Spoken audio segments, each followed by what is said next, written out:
welcome back to the channel. Just been messing around with rings into clouds, when in fact NanoRings into Monsoon. These are both clones. I've just set up a really simple little case here with just 5 modules and some notes coming in from an Arturia Keystep 37. And I know it's a bit of a Reich cliche, but it sounds incredible. So I'm going to just give you a little breakdown on how to make this simple little patch and talk about my theory behind it. There are hundreds of modular ambient videos on YouTube with this kind of thing, but quite a lot of them tend to be very wishy-washy, smeared. I wanted to do something that's a little bit more rhythmic, and I wanted to show how a couple of well-placed bits of modulation can really help to kind of humanize and bring a patch to life and add all sorts of little variations that elevate it a little bit beyond just a kind of formless ambient wash. So let me just break this down. I'm just going to unplug and I'll rebuild this from scratch. So for this patch, I've rearranged my case a bit and I've got basically 5 modules here which are going to do everything. I've got the Transient Modules 7J joystick controller, which I'm going to use to kind of manually adjust a bit of modulation. I've got the Instruo and DivKid Ochd, which is a 8 LFO module, just for a couple of LFOs I'm going to use to modulate some other things. I've got the SSF and DivKid RND Step, which I use all the time. It's a sample and hold module. I'm just going to use this to generate some random voltages, which I'm going to use to modulate rings. So I've got the NanoRings clone from Jak Plugg, which I got from Pusherman. That's a sort of self-build kit, pretty reasonably priced. And I've got the Monsoon from Calsynth, which is a kind of enhanced clouds clone. It adds dedicated controls for the controls that are on the selectable wet-dry knob on the original clouds, which is quite handy. Now, all I've got connected right now, I've got the stereo output of Monsoon going to the sound card. I've got some pitch, CV, and gate going into, I've got the pitch going into the volt per octave on rings. I've got the gate coming into the mult at the top of my palette case because I'm going to use the gate to do a few different things. Firstly, let's just get that going to the strum input. And I'm just going to connect the odd output, the mono output of rings, into the left input of Monsoon. Wet dries down, reverbs down. So now I basically just have keyboard control over the dry sound from rings.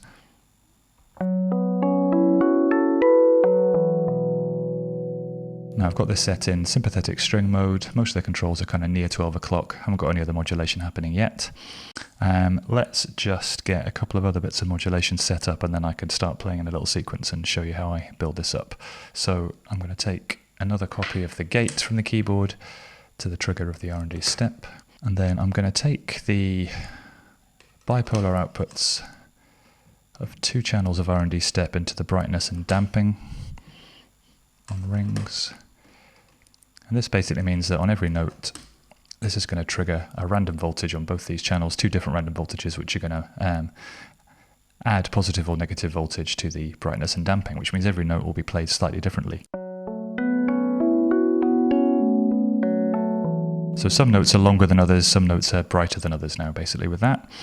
Now, I've got a couple of LFOs which I'm going to use from Ochd. I'm going to use one just to control a little bit of modulation on the position, which is the last thing here. So rather than that being randomly picked on every step, that's just going to gradually morph at a slow LFO rate. Just a little smidge of modulation there just to keep that alive. So now if I just play in a little sequence from the Keystep. Nice kind of guitar-y sound. You can hear that R&D step modulation there. It's making certain notes ring out a bit longer, certain notes be a bit brighter. Gives it that kind of humanizing kind of feel. Now if I bring the reverb up,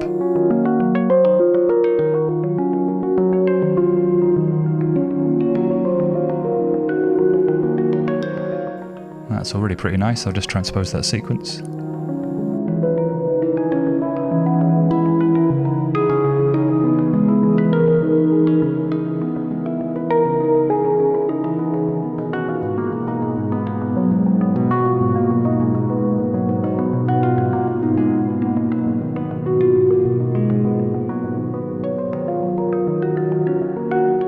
But I need to use some of the other granular effects within clouds. I want to do something quite simple. I've got all the sliders set to center position. I'm just going to take another copy of that gate, which is kind of firing semi-quavers. I'm going to hit that with the trigger.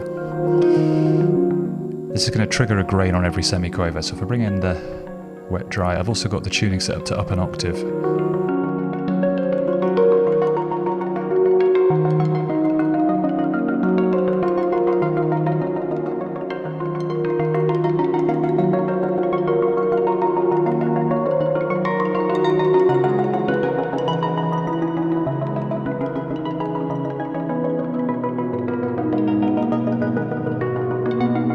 It's lovely, almost kind of Steve Reich style, choppy notes an octave up. The only other thing I want to do in this patch is set up the joystick to give me a bit of manual control over the position and the wet dry. Let me just bring that wet dry down a little bit. I'm going to take the X output of the joystick to the wet dry CV.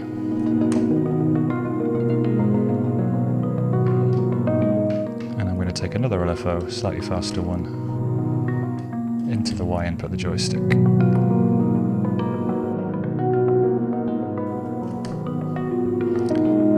Let's hit that into the position.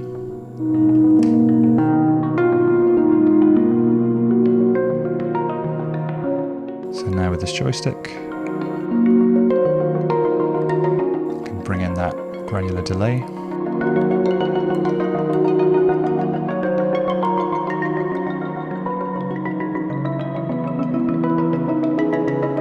And as I move the joystick up, it'll add a bit of modulation to that position, so we'll be picking different bits of the preceding audio.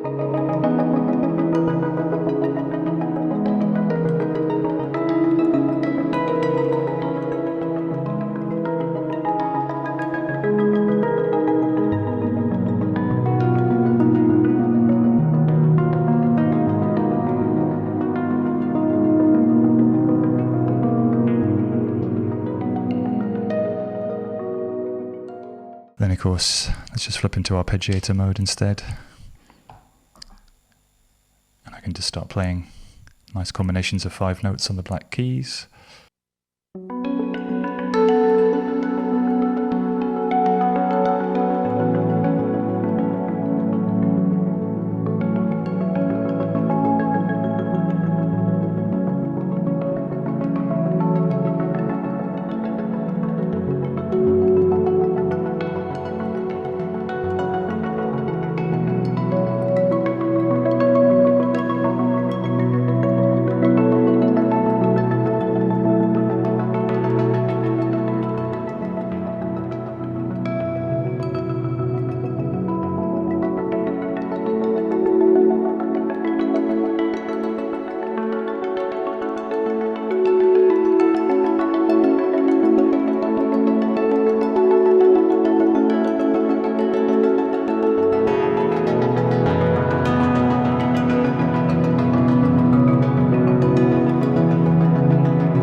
There you go.